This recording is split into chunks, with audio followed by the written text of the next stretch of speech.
Happy Multichrome Monday. I'm very excited for this video. We have some drugstore multichromes. I feel like this is becoming more and more common, but now it is LA Girl Cosmetics. They are available on Ulta's website. I bought these right at launch, and pressed shadows are $8.99 each.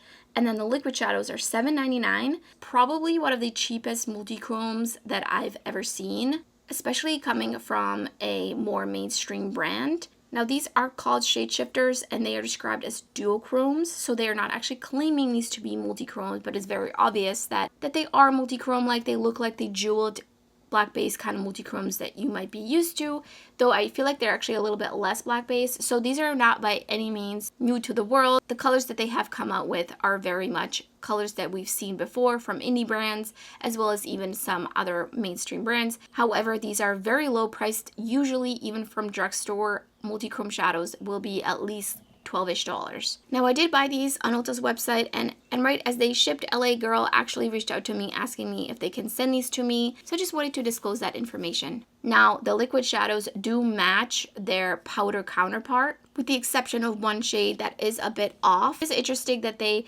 didn't name them differently. I'm going to swatch the powder shadow and then the liquid equivalent of it on the other eye so we can see if there's any differences. I think this is going to be a matter of preference if you prefer pressed shadow or a liquid shadow. Personally, I would always recommend opting for a pressed shadow. It will just last you longer, as liquid shadows just tend to dry out no matter if they're in a tube or not and how tightly you seal them. They will just dry out. You might have already seen compacts like this. For the powder shadows, I think I have some from Drizzle and Shellwe makeup that came in pans such as these, and there's a little hole in the side which makes you think that you can take this pan out. However, they seem to be really glued in there, and I took a magnet to them and it did not react. So I'm not really sure why it's there. I would have to kind of try to forcefully take it out and see what's going on with that. So let's get into the eye swatches of swatch comparisons, and I'll give you some of my thoughts at the end of the video.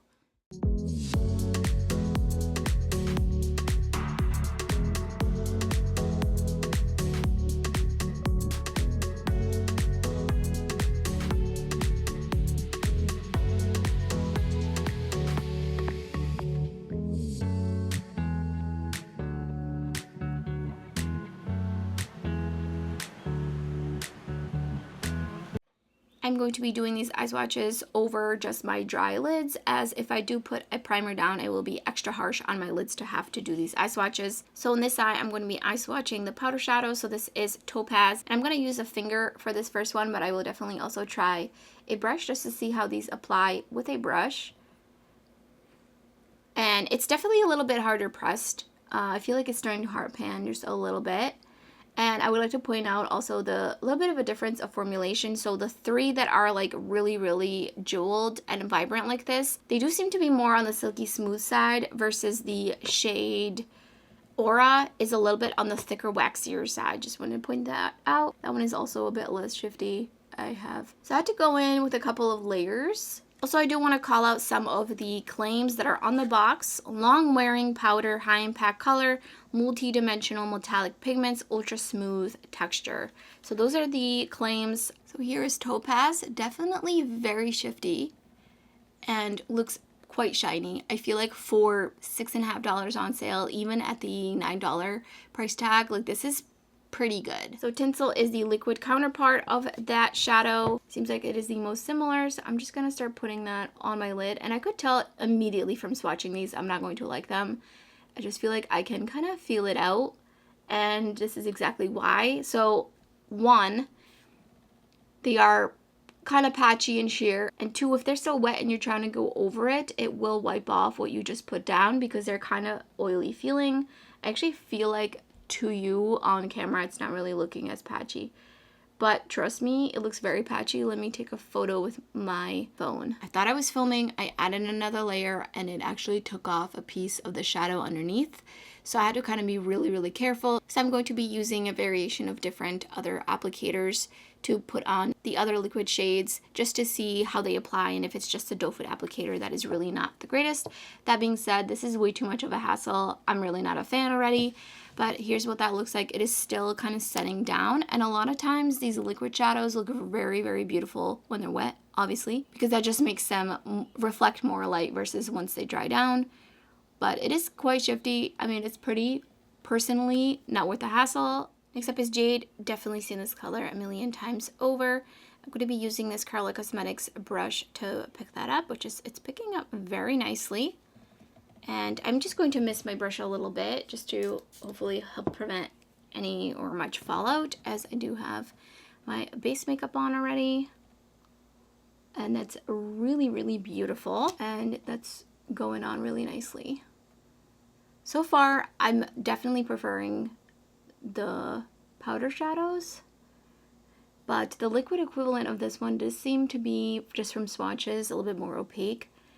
Must be something about this pigment, because this shadow is also available from ColourPop when they launched their Shifty Duochrome Multichrome liquid shadows, and they had a green like this, and it was also pretty pigmented. So I'm kind of going back and forth, and you can kind of see the edges. It's darkening a little bit, but it's actually not like really, really grayed out. So they do have the jeweled look, but they don't have that much of a black base as some other black base multichromes that I have seen. And here's a shift. It's very, very obvious, which I'm loving that, and I absolutely love the shine. Super smooth. For $9, I think this is pretty nice.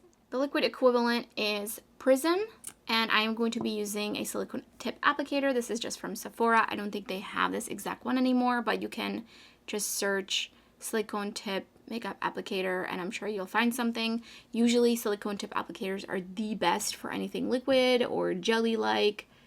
So I'm just gonna go and see. It's definitely looking a little patchy, and it is doing the wiping off thing if I go over the area I already laid down the shadow. So you can get it a little bit sheer if that's what you're looking for. And I'm actually gonna go in with another layer.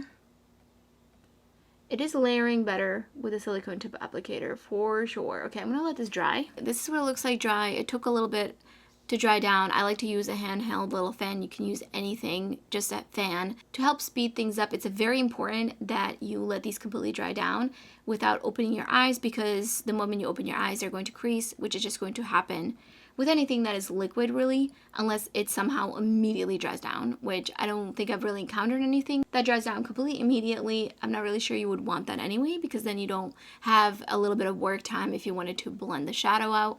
But here's the shade. It is pretty shifty. It's pretty, but too much of a hassle for me personally. Next up is Sunset. So I'm misting my brush. I'm again using the Karla Cosmetics brush and just putting it down. I feel like this one reminds me of, I think maybe, is it Sandblast? But you can see it's a little bit darker. You can see the edges are feathering out, definitely a little bit, to be a little bit on the darker side. That being said, I don't think you would need to use like dark mattes with this. I feel like this shadow could be a great one and done kind of shadow.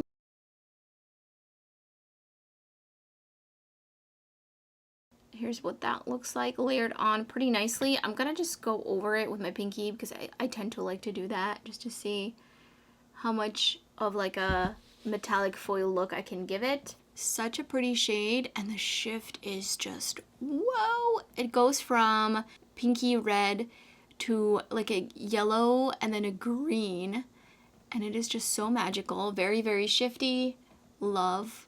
Really like this one a lot. Equivalent is the shade Druzy. Now I am going to again use the silicone tip applicator as it did work pretty nicely with the shadow that I just used. So don't want to pick up too much, so I kind of picked up this much off the doe foot. And I'm just gonna do one swipe and see. I can see it getting patchy out here on this outer portion. Yeah, it's patchy. I don't know. I'm gonna sound like a broken record, but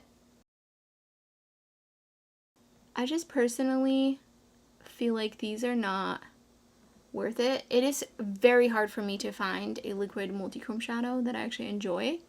There's been only very, very few that I like. So now that I've applied it, I make sure to keep looking down because I don't want to already put a crease in here, especially because I have hooded lids. If you don't have hooded lids, you might be okay if you have deep set eyelids, but I'm going to use my little handy dandy fan and just let this dry. So here it is what that looks like. I do appreciate that these have been staying shiny even once they're dried down, because the ColourPop ones, for example, once they dry down, they just dull down so much Though I feel like this one's a little less shiny. Definitely feel like this one is way shinier. It's got a bit more of a wet look to it.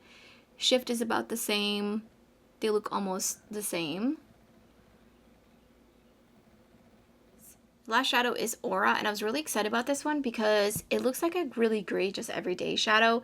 It's not very, very shifty, and I have wear tested this one. It was on a very, very hot day. I believe I used the Too Faced Shadow Insurance Primer, and I set it, and then I just used this shadow all over the lid, and I wore the Fair & Pixie Epoxy in one eye, and not on the other eye, just applied it with a dampened brush, and then put on more with my pinky, and I did have quite a bit of creasing with the shadow. I did mention earlier, it does feel a little bit waxier as well as oilier. So I did want to mention that since the claims on these are that they're like budge proof, which is not necessarily always going to be the reason. Obviously makeup is very subjective. Everyone has different experiences with makeup, but look at this one. It just, it looks so beautiful. It just blends into the skin and it gives you this almost wet look. I really, really like the shadow a lot.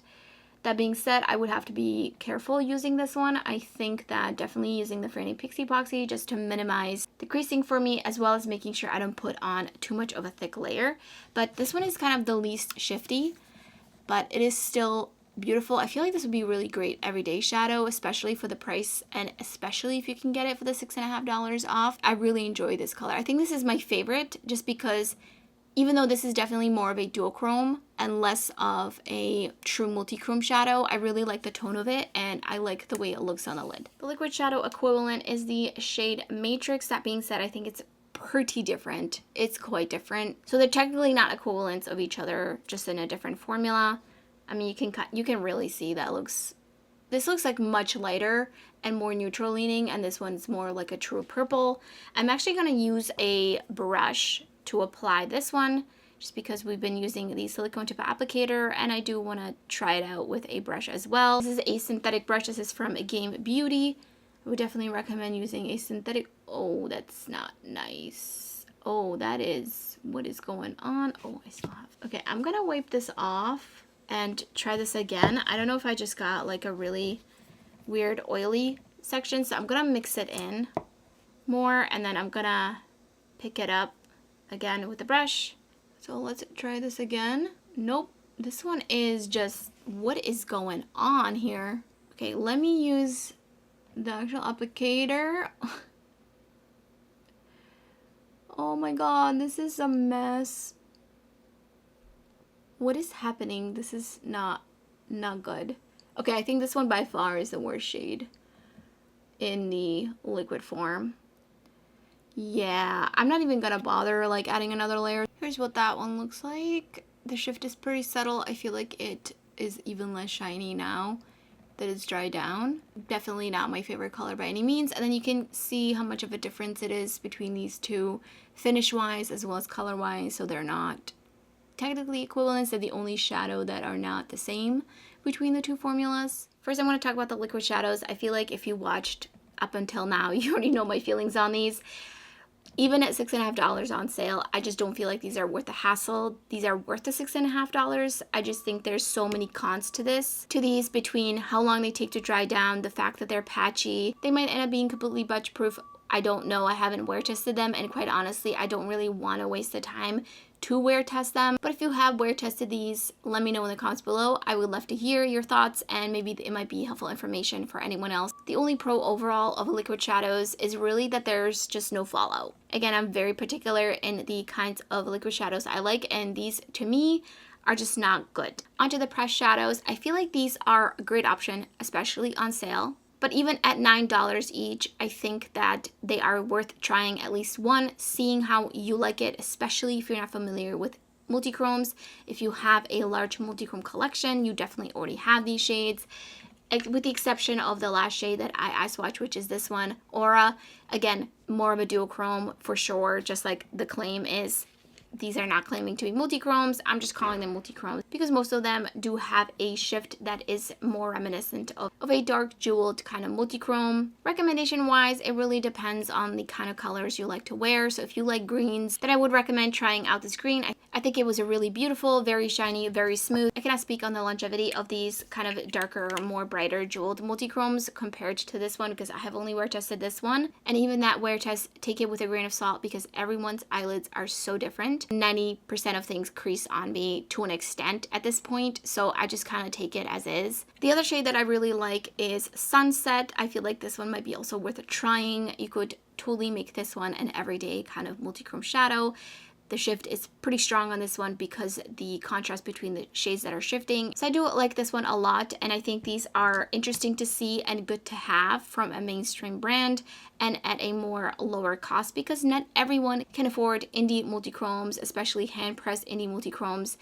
Are they better? Yes, depending on which brand, depending on which formula, but they're also at least twice the price. We'll have to see some iridescent or more gray-based, lighter-based multi-chrome shadows or dual-chrome shadows coming from mainstream brands. I feel like they will be more successful with those versus these. Let me know if you picked any of these up, especially the liquid shadows. I'm really curious to hear your thoughts on those. And so that's everything for this video. If you enjoyed it or found it helpful, don't forget to give it a thumbs up, and thank you so much for watching. I hope to see you next time.